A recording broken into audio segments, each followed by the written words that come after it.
حبايب قلبي، عاملين ايه؟ وحشتوني قوي. تعالوا معايا في اول يوم روتين وعياط في نفس الوقت. اول يوم شغل روتين، اول يوم شغل يا جماعه. بعد ما جيت مبدئيا كنت مفروض انزل شغل متاخر شويه، بس انا حصل يعني كلام كده ونزلت على طول من غير هدنه، من غير ما اجهز اي حاجه.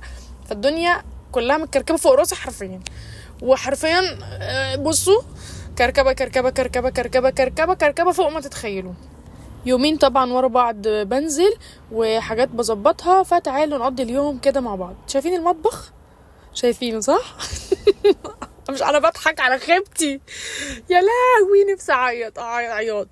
كمية مواعين مش متوقعاها بصراحة. كل ده عشان طبخت يومين ما غسلتش المواعين، ويومين كتير وكل حاجة. بس انا كنت كل يوم بخرج وبرجع اظبط حاجات تانية ودروس ومذاكرات، واظبط حاجات مشاوير برا البيت ومشاوير في تظبيط الشغل وورق وبطاقة وحوارات. المهم مش هطول عليكم اكتر من كده. تعالوا بقى ايه نعمل روتين الست ايه المرأة العاملة، الستات العاملة، يعني من الاخر الصراحة ثقة في النفس.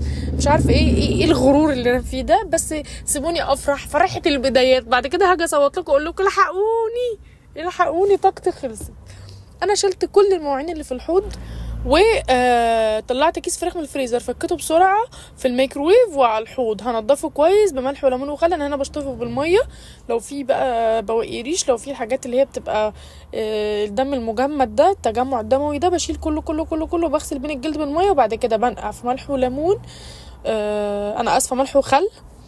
وبعد كده بشطف، بغسل تاني، بعيد تاني بين الجلد بين الملح والخل عشان اشيل الحاجات الياكي دي، يعني دي، عشان حد عمال كل ما اقول كلمه انجليزي يزعق لي. فانا اسف، حقكم عليا والله العظيم، بس انا ساعات بكلم الولاد في البيت كده عشان كلمات الانجليزي تثبت في دماغهم.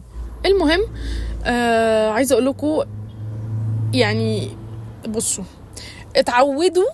اتعودوا على انا طبعا بره طول اليوم، وبرجع اغير هدومي، محتاجه لقمه جاهزه. في العادي بجهز، ببقى مجهزه حاجه الشهر، وده ان شاء الله باذن الله. بس هخلص الحاجات اللي عندي في الفريزر عشان ايه نبقى نبتدي على نظافه. وانا بجيب حاجه الشهر يمكن قلت قبل كده في حاجات ان انا كنت بشيل كله متبل، كله متنضف، واللي محتاج تتبيل بشيله متبل، واللي محتاج تكييس بشيله متكيس، وبتبقى الدنيا ايه 100 فل وقلصه. المهم للاسف هعاني اليومين دول شويه عشان خاطر هطلع بقى كله افكه. بس الحمد لله ربنا انعم علينا بالميكرويف. اللي عنده نعمه الميكرويف يا جماعه يحمد ربنا عليها، الف حمد والف شكر لك يا رب. بفك فيه كل حاجه. انا جيت النهارده طلعت كيس فراخ وكيس ملوخيه وشويه رز، وهعمل فراخ وملوخيه ورز. حلو. انا عبال ما يعني نقعت الفراخ وكده، قبل نقعت الفراخ شويه في الميه عشان في حد كلمني بعت لي مسج فسرحت، معلش تعودوا مني على كده، الشغل واتساب ليل ونهار. المهم نقعت الفراخ شويه تفك بس كده من ريحه التلج، ورحت بسرعه غسله رز وحطها على النار يتشوح وسقيته. فعبال ما خلصتها تنظيف ونقع ومش عارفه مليكه واشوف بتاع، كان الرز اتشرب زي ما انتم شايفين. هعمل بقى تتبيله الفراخ. ركزوا معايا جدا جدا جدا جدا. انا دلوقتي الستات ايوه النرجسيه دي. انا دلوقتي امراه عامله يا ستي، بقى امراه عامله. وفي نفس الوقت هعلمكم بقى البالانس او التوازن ما بين الشغل واللي بيطلع عليا وانا بقول الكلام ده. طبعا اعلمكم دي استعاره مجنيه عن فرحتي اللي جوايا. مش عايزه اعلم حد ومش قصدي اعلم حد، بس احنا بنستمد من بعض افكار. والله استمدوا مني اللي ناقصكم وزودوا لي اللي ناقصني، فاهمين؟ الدنيا تبقى رايح جاي كده. المهم بصلايه، توابل بقى الفراخ. انا عمري ما سلقت الفراخ البيضه، اتربيت عليها كده، حتى ممكن بتعملها كده. بصلايه وقطايه ونص ليمونه، ملح وفلفل اسود وشويه كمون ولورا وحبهان وقرنفل، وادعكوهم كويس بعض او اضربوهم في الكبه اللي هو القطه والليمون والبصل وعلى فكره دي تتبيله الشوي العاديه، فاهمين؟ بس انا برضه قلت اقولها بمحتوياتها يعني. وهننقعها بقى ساعتين كده في التلاجة ماشي. وبعد كده نسويها، انا هسويها على طول عشان مفيش وقت. هنعمل الدي فروست او فك التجميد، البرنامج بتاع فك التجميد، وافك الملوخيه. بصوا الاكل كده خلص الحمد لله، بفضل ربنا بفضل ربنا. من السنين اللي انا اشتغلتها اللي فاتت علمتني اعمل اسرع اكل وبسرعه الحمد لله. فالناس اللي مشغوله او اللي عندها ما عندهاش وقت او اللي عندها شغل او اللي بتحب تنجز مش بتحب تتكاسل عشان تقعد بقى براحتها تتفرج على افلام ولا تروح باديكير ولا تخرج ولا الكلام ده، هتستفاد جدا مني بصراحه. فكده عندنا الرز خلصان، الفراخ على النار. لو عايزين او مستعجلين ومش عايزين تتبلوا الفراخ وتنقعوها تشرب من التتبيله، زودوا الحاجه يعني، زودي بصله وزودي قطايه، عصير نص ليمونه كامله. انا دي فرخه الا ربع على فكره، نص ليمونه كامله مش عصره صغيره عشان الليمون مش بيبقى طالع وحش.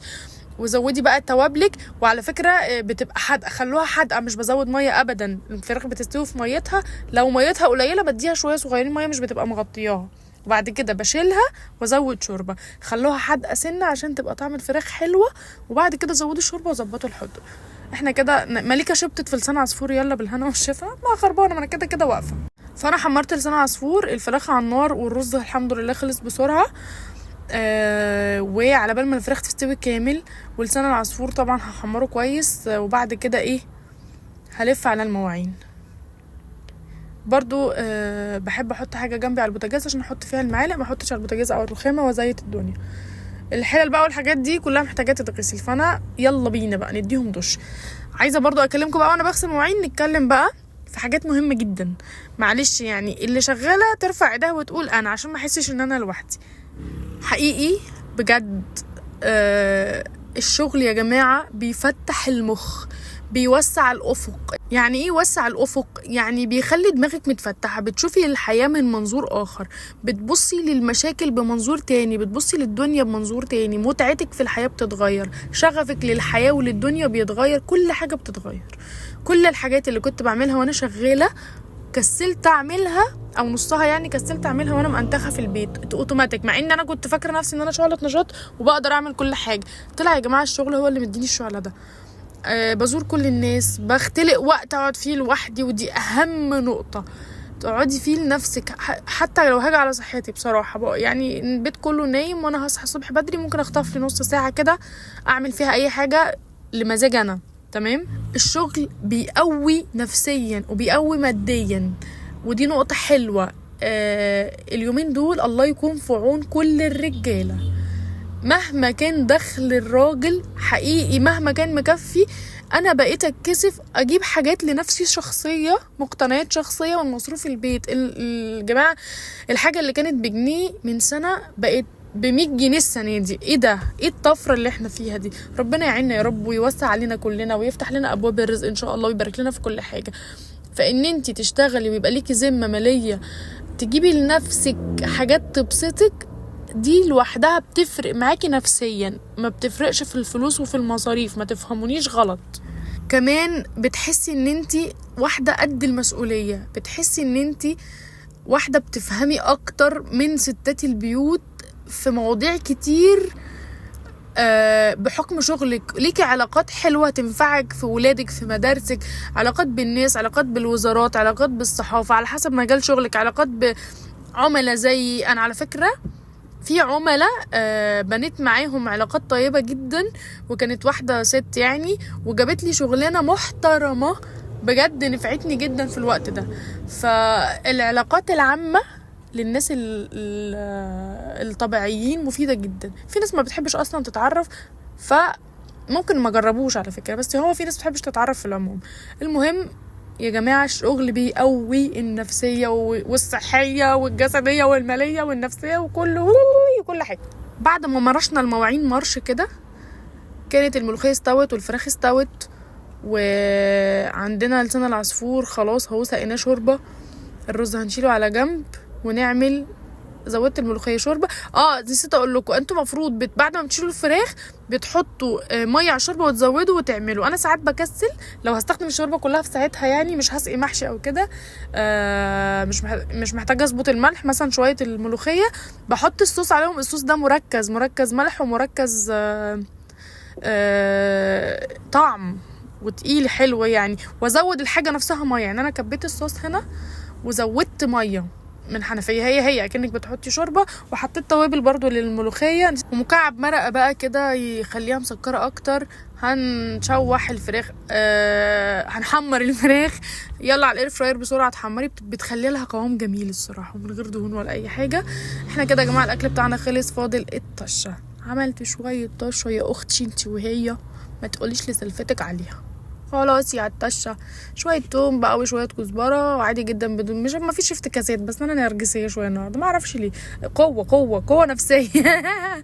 يا ربنا يديم بقى علينا القوه وايه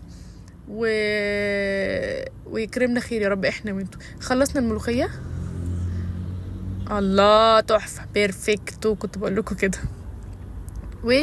والحمد لله في ساعه بالظبط الحمد لله الاكل كله كان خلصان. الاكل سهل انا عارفه، بس هو ربنا يجازيني خير يا رب. انا متاكده ان ربنا دايما بيجازيني خير على وقفتي الصبح ووقفتي بالليل ومع ولادي، وربنا يقويني بجد. ادعوا لي. انا ليه بقول لكم دايما ادعوا لي؟ ما كنتش بحس دايما قبل كده، كنت حاسه ان انا قد المسؤوليه قبل كده، بس انا لما قعدت الفتره اللي فاتت كنت حاسه ان انا بقيتش قادره. فعشان كده اليومين دول يا رب ما اوصل للمرحله دي تاني. حاولت ان انا اخدكم معايا في كل التفاصيل، حاولت ان انا ابين لكم الدنيا كامله حقيقيه من غير اي تجميل ولا تزييف. انتوا اخواتي بقى، انتوا مش غرب دلوقتي. احنا دلوقتي خلاص هناكل الفراخ متحمره تحمير بجد. الاير فراير جميل. انا كل ما استخدم الاير فراير اقول ربنا يخليكي ليا سموره، يرزقك من حيث تحتسبي ولا تحتسبي ان شاء الله. فقولوا امين.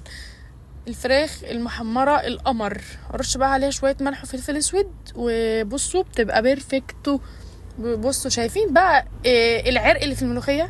تسلم ايدك يا باتش امنيه، حلوه ملوخيه وامنيه قفي. المهم خلصنا ولادي عياط 3/4 ساعه. الرقاق اللي انا جايباه اعمل بيه صينيه رقاق خلصوا فته، فلازم فتة الرقاق اساسي في حياتنا، بمناسبه وغير مناسبه، بسبب ومن غير سبب، وبشوربه. مستحيل ياكلوه بلبن مع اني بعشقه بلبن، بيكون عامل زي فتة القطط كده وجميل.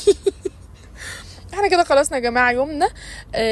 كان في تفاصيل كتير جدا جدا جدا، بس كنت بحاول مش عارفه اصور، عشان بحاول انزل فيديو على اليوتيوب مش راضي ينزل بصراحه. ما اعرفش اليوتيوب والفيسبوك الايام دي ضدي، مش راضيين ينزلوا لي حاجه ليه يا يوتيوب؟ ارضى عني. المهم خلصنا يا جماعه بجد.